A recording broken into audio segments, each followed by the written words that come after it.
we're done talking about the off-ice distractions. Let's go ahead and look at the expiring contracts and who we think are going to be back and who are on their way out of the Valley. You're Locked On Coyotes, your daily podcast on the Arizona Coyotes, part of the Locked On Podcast Network, your team every day.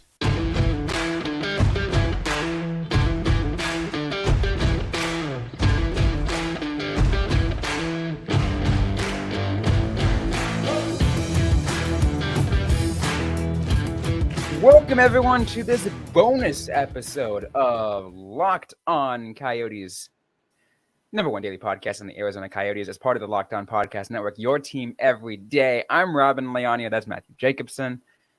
As you already know, that most of you guys probably already listened to our episode earlier today.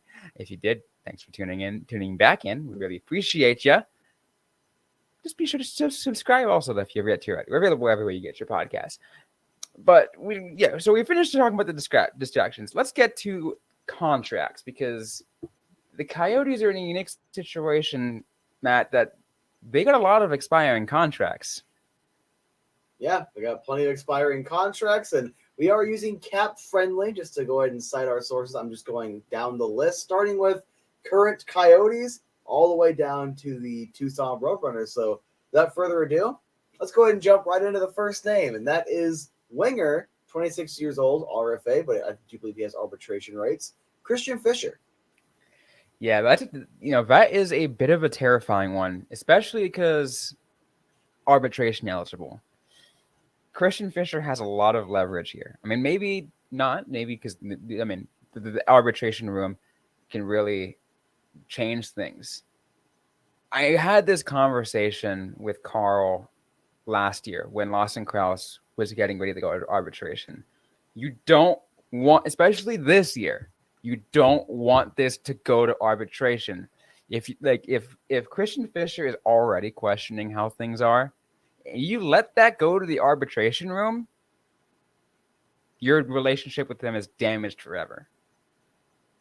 Yeah, and also just throw in there, if he's allegedly already thinking that there's some distractions, the potential to not want to I used the word if. Yeah. I just want to make sure we're double covering our butts on this one. But yes, with Christian Fischer, and I'll just go ahead and cite Steve Peters one more time. Pretty much, if you see him sign a 1-year contract, it's probably not a good sign, and it's walking himself to free agency. What I really want to see is about a 3-year contract. He wants that long-term extension. 26 years old, it would take him right to 29, right about 30. I would assume he'd get about 1.5 per year because he's a good fourth liner.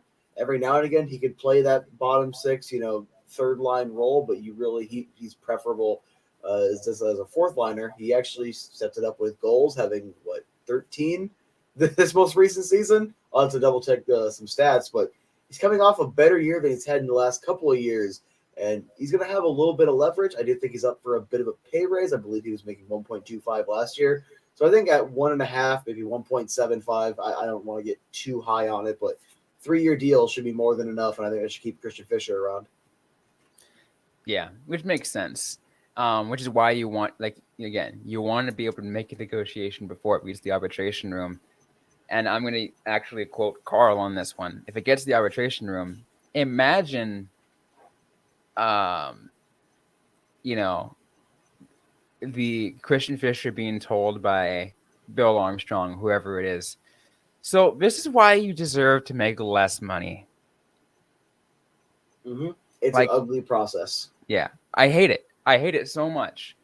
But, and that's why I just try to be I'm very on edge when it comes to a player who's arbitration eligible. And then the fact that Fischer is one of the names on that list, it's just it's a terrifying thought. But I believe the Coyotes can get something done with them.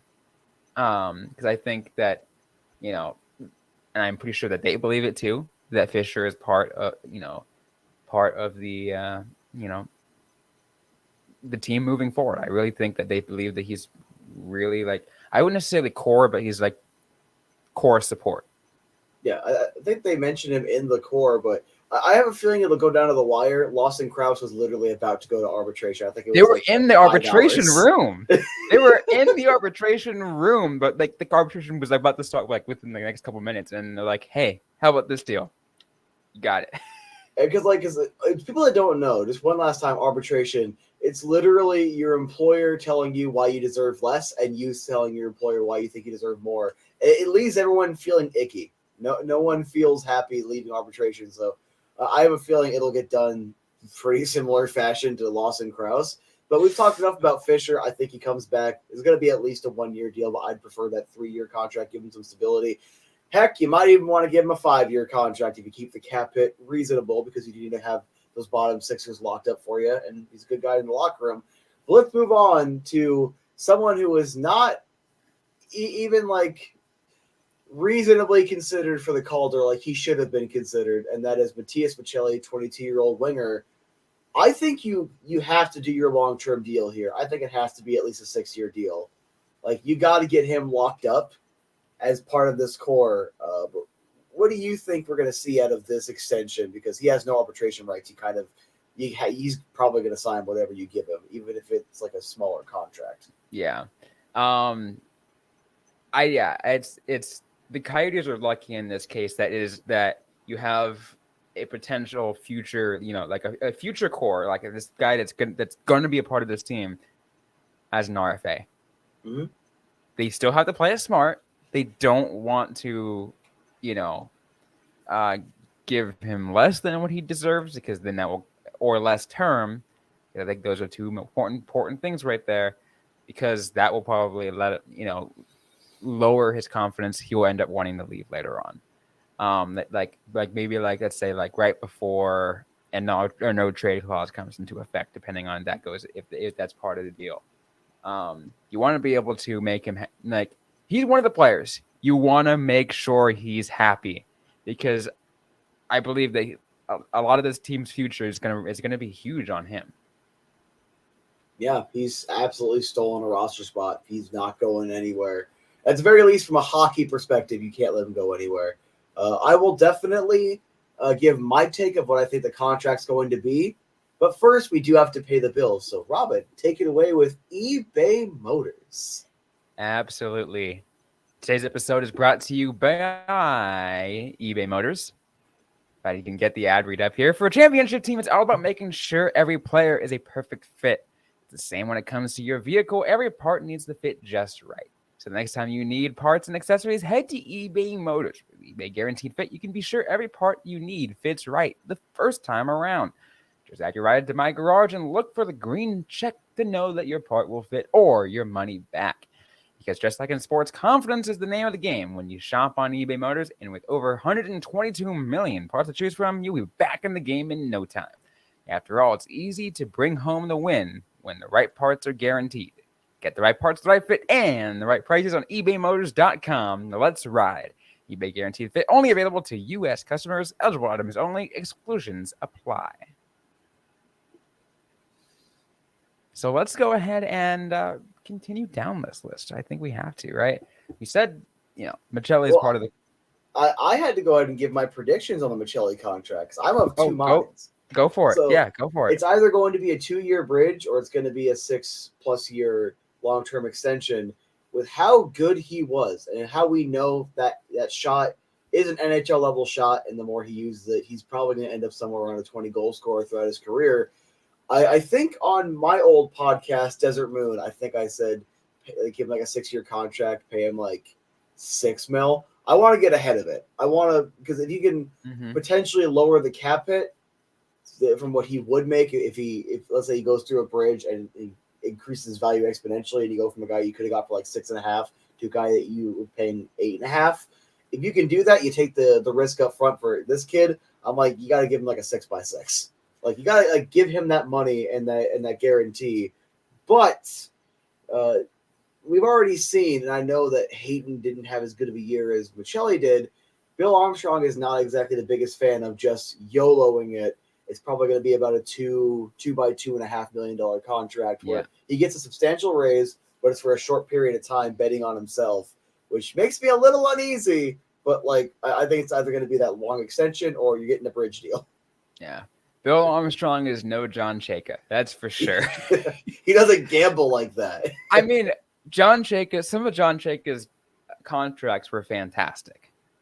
The Jacob Chikrin contract was fantastic, as an example. So, like, but that was so much risk to it because Chikrin hadn't played a game yet. He signed that extension hours before he played his first game of the 2018-2019 season. They were at Detroit. I remember I was angry about the contract, not because the player's bad, but because it was a massive risk. And luckily, it panned out. But still, he got injured literally every single year on the contract. I think he played the shortened season. That was the only full season he had, or quote unquote full season. Like, it was a risk, and we barely kind of got out of that trade with something. But Jackery McBain, 23-year-old center. I'm a big fan of this guy. He reminds me. It's funny, like facial structure wise, he just looks like a giant Connor Garland. He also looks vaguely like Bill Armstrong, so we always make the joke that Bill Armstrong's actually his dad. But I do believe he also has arbitration rights, 23-year-old RFA. yes. I think he only gets a 2-year contract offer. I think he's someone that, well, I'm a big fan of his, and he fits in well in the bottom six, even potentially middle six when we needed him. He did fill in that role, and I do appreciate that. I don't know if they're going to be too excited to give long contracts for bottom sixers. I feel like he probably gets a 2-year offer. I think it's a fair assessment. I think to maybe like give him like if you're trying to negotiate through the arbitration, the like if what sets it apart he wants the third year. I mean, I think maybe you just give him the third year, but I think that's as much as I would go. If he wants any more than that, I think that's just it's a little bit more difficult for me, again, me personally, to swallow something like that. Don't get me wrong, I love the dude. He's great. But like you said, it's a bottom sixer. There's only so much you can, like, you don't want to lock a bottom sixer for long. Or at least lock too many bottom sixers up, because I think Fisher exactly gets locked up. But McBain also could just get a 1 year, like $1.25 million contract as another, like, prove it. And if he continues on the path, then it's like, hey, we have our finalized plan. You fit in there, and we'll give you like a 5-year contract after that, 3 to 5 years. But like, I have a feeling he just gets a 2-year extension. I think that would walk him right around UFA, or he might have 1 more year of RFA with arbitration rights to give you a little bit of time, a little bit of wiggle room. But I feel like that's going to be about a 1 to 2 year contract. I'm leaning towards 2. Right. Next up, Laurent Dauphin. 28-year-old. I think wasn't he drafted by the Coyotes? He left. He comes back. Was he drafted? I know. Let me double check it. He was drafted by the Coyotes. He was drafted 39th overall in 2013, and then he spent some time in Chicago, and then he got traded to the Coyotes and played for the Roadrunners for a decent amount of time and did really well. And then he left and then did whatever he did. I forgot where. And then he came back again. Yeah, he came back as a UFA for 1 year. Played okay. He was mostly a Tucsoner. He did come up and play okay hockey up here. Bottom sixer. I feel like he probably walks. It's one of those like just a 1 year contract things. But I wouldn't be angry if they brought him back to play in Tucson again for next year. That makes sense. I think it's it's a unique situation. I feel like maybe he can try to like he just doing what like a lot of players are doing in Arizona, and they're trying to prove themselves to other NHL teams. Maybe he didn't get a chance to do that a little bit more. Maybe he's going to give it one more shot. And just like, yeah, you know what? Let me do 1 more year. And I think that's about what it is, especially, and it's maybe it kind of sucks to say, though. Unfortunately, at 28, there's only really so much you can see in terms of where his ceiling is. His ceiling is third liner, maybe third liner. Yeah. And his floor is a quadruple A player. He's right there. He's like the player that can literally just like, he's too darn good for the AHL. He's Andy Mealy, but a little better. And I like Andy Mealy. When he came in, was playing well for Tucson. Then signed with the great comparison. I loved Andy Mealy when he was in Tucson. Great guy. So 1 more year I'd be fine with, but I really don't know. I feel like if he gets an offer anywhere else, he probably takes it. But he might come back for a year. All right, last forward of the Coyotes group, Brett Ritchie. I think we could probably just skip past this. I don't think he's coming back. No, that was just literally a part of a trade deal with Nick Ritchie and what was it? We got Connor Mackey in that trade. It was Ritchie and Stetcher that left to go to Calgary. Yeah, it is funny though that it reminded me of that fact that it was a freaking brother deal. Like, did they say wasn't that the first time that ever happened? Yep, first time in NHL history that brothers were traded for one another. That was fun. Anyway, we got one defenseman to talk about from the Coyotes right now, and that is Connor Mackey, who is a Group 6 UFA, 26 years old. I thought he played okay for the Coyotes, but as a Group 6 UFA, do you think he walks? Yeah, it's tough because I think when you're at that age, because for those that don't know, like what Group 6 is, that it just means they didn't play enough NHL games before they reached 25. Like, how is he? Like, where is he gonna go? Where's Connor Mackey gonna go? Like, he needs to be. Yeah, I mean, yeah, it's true, but like, where is like. Has he been able to prove himself enough to someplace? Or maybe he did. Maybe he just barely squeaked enough games to prove to somebody, just not enough to get out of Group 6 classification.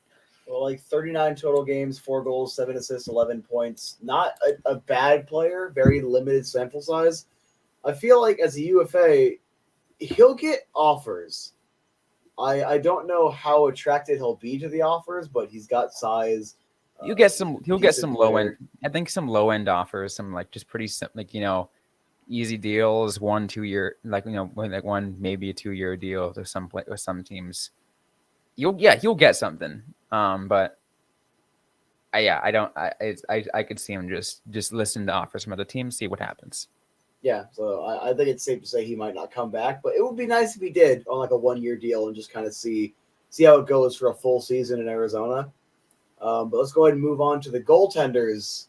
We got one, Connor Ingram, who started off rough, got it together. They didn't use him as much down the stretch. They really wanted to get a good look at Ivan Prosvetov. But he's an RFA with arbitration rights, 26 years old, 1 year younger than Veggie. I've been on record saying I would prefer them to trade Veggie.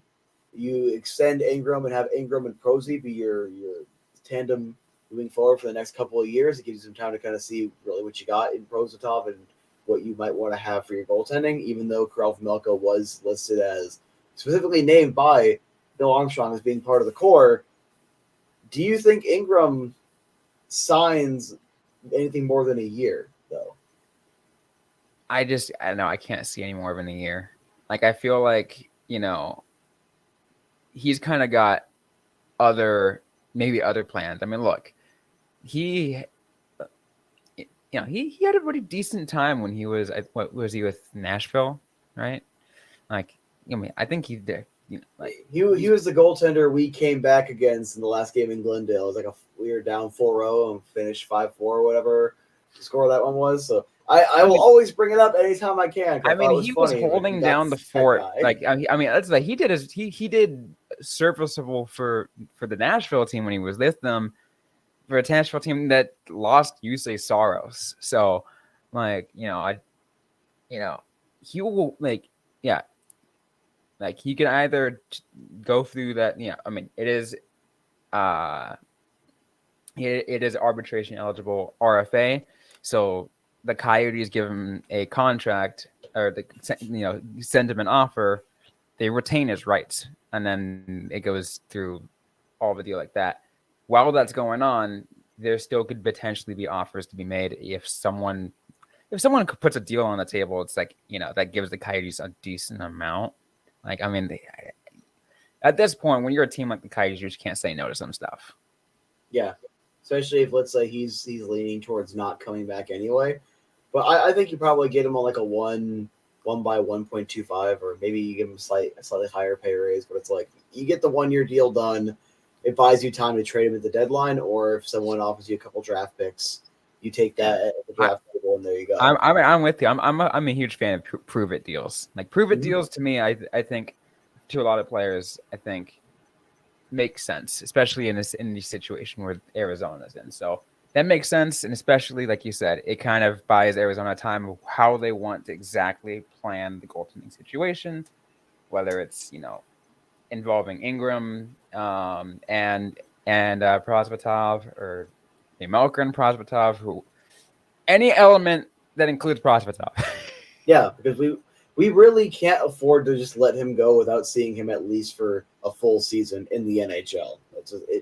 I think it would be a darn shame. But let's go ahead and do the speed round of all the road runners. That way we don't run out of time on you guys. I want to give you as much as we possibly can.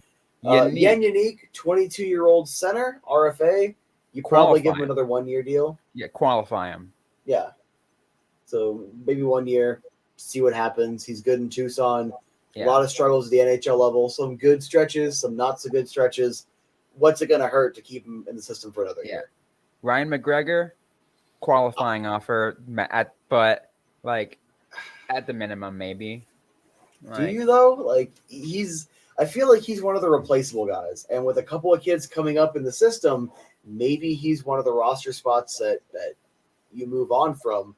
But I mean, maybe you don't want to lose him for nothing, and just it doesn't hurt to keep another guy in Tucson. He's been around Tucson for long enough. I kind of feel like he's the veteran that can kind of help some of the younger guys coming into Tucson kind of adjust. So that's the only reason why I'm at least give him a qualifying offer. That's fair. Nathan Smith disappointed me heavily. He had a decent year in Tucson, but I really thought he was going to have an NHL run. Look, with how him and McBain were tearing up the rookie camp and training camp, I thought both were going to score 20 goals this year. I thought they were on a collision course for it, and it just didn't work. I think you qualify him. He's 24 years old. You probably try to kick the can on a 1-year deal. I think that kicks him to UFA because he has arbitration rights. But you give him the 1-year deal, see what you can do. Worst case scenario, you kick the can another year on a guy you got for a second-round pick a year and a half ago. Makes sense. I'm with you on that. Michael Carcone. Easily. Sign him. He's gone. Look, I will say this, and I know he was having a record-breaking season in Tucson. He belonged in the NHL last year. And I know I was Team Tank, but with how good he was playing, I do not think it would have translated to more wins just him having a long-term middle six role with the team. I think that might have rubbed him the wrong way. It's my personal opinion with no source, just my personal speculation. And someone will offer him an NHL spot next year. He's too good to not at least be a middle sixer somewhere. That's fair. I'm okay. I may be saying signing is just I firmly believe that if you are Bill Armstrong, I think it'd be dumb not to at least to offer him what you can. Yeah, you saw what he did at Tucson. Holy crap! Mm-hmm. He was the number one scoring player in the entire American Hockey League last season. If that is not a reason to at least offer a decent deal to Michael Carcone, what is? I'm on the train with you here. He should have been on the NHL last year.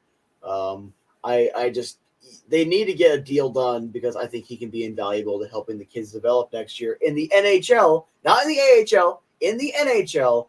But I think that I personally have some Michael Bunting vibes here.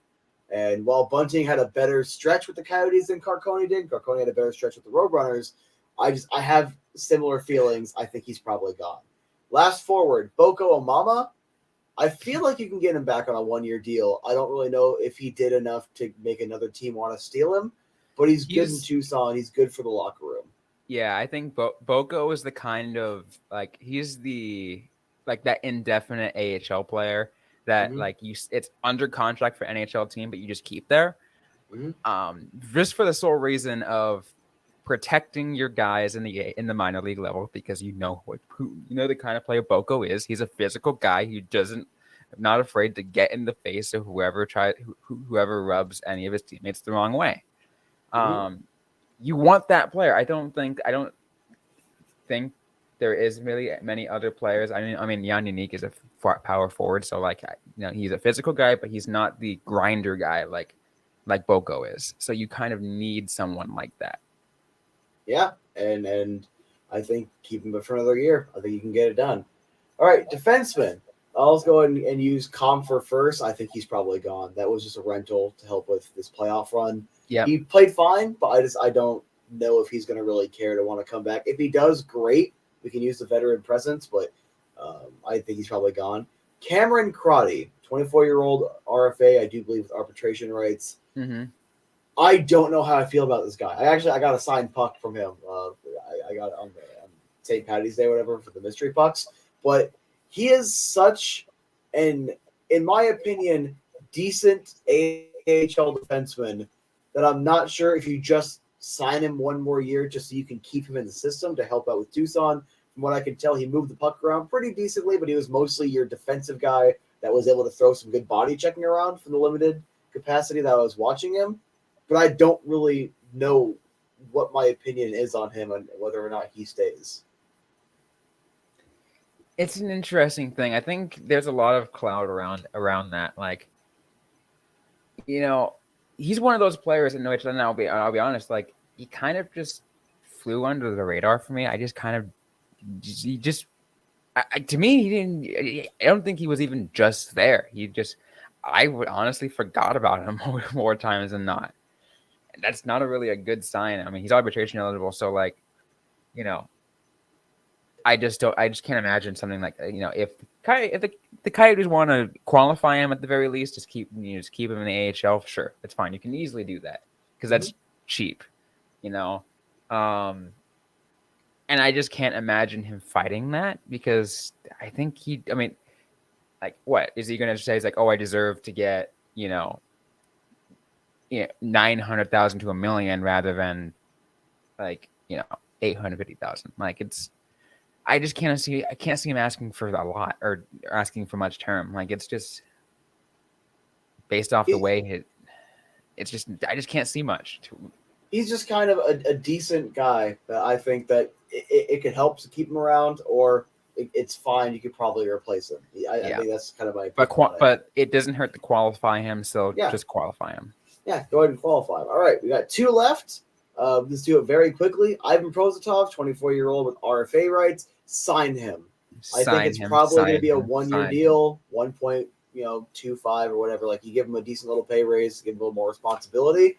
You have to get this done because if he has that full year next year and he starts to show what he did in the first 3 games, where he had like a 950 save percentage, if he can maintain some of that, keep the save percentage around 920, 918, and pick up 25 or so games, maybe bordering on 30, it shows that you've got a good goaltender in your system that could probably turn into a starter.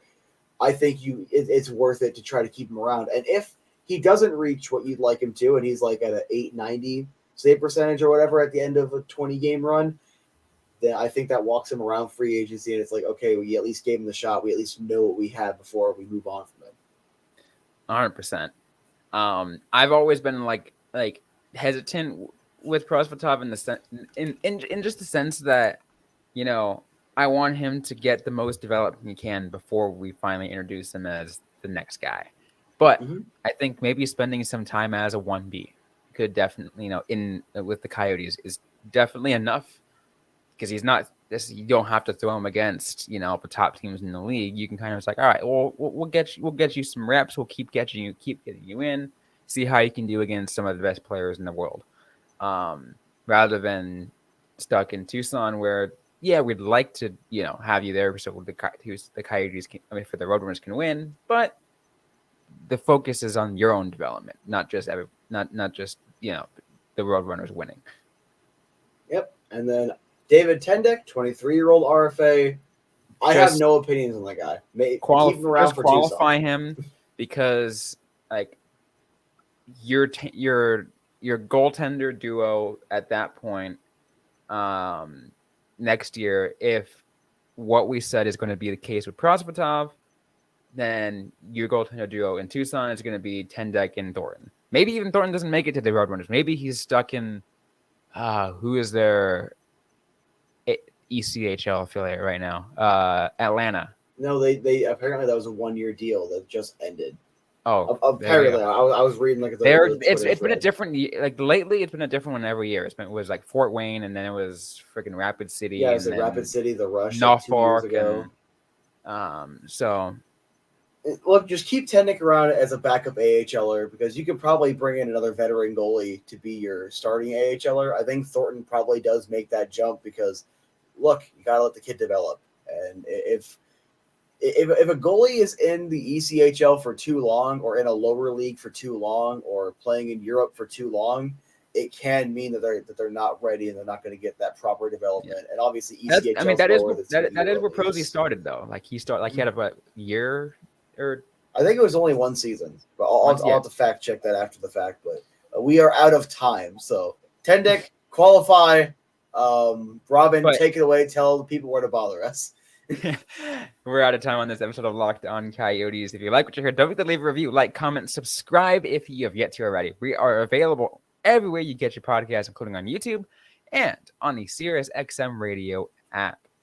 Don't forget to interact with us on social media. We're on Facebook, facebook.com/LockedOnCoyotes, and on Twitter at LO_Coyotes. I'm personally at Robyn_Leano. Matthew Jacobson is at the AZ Sports. Interact with us, ask a question you might have. We might answer right back or on a future episode of the Locked On Coyotes podcast. Thanks again, everyone, for listening to today's episode. Hope you guys are staying safe out there. Hope you guys are staying healthy. And don't forget to howl on.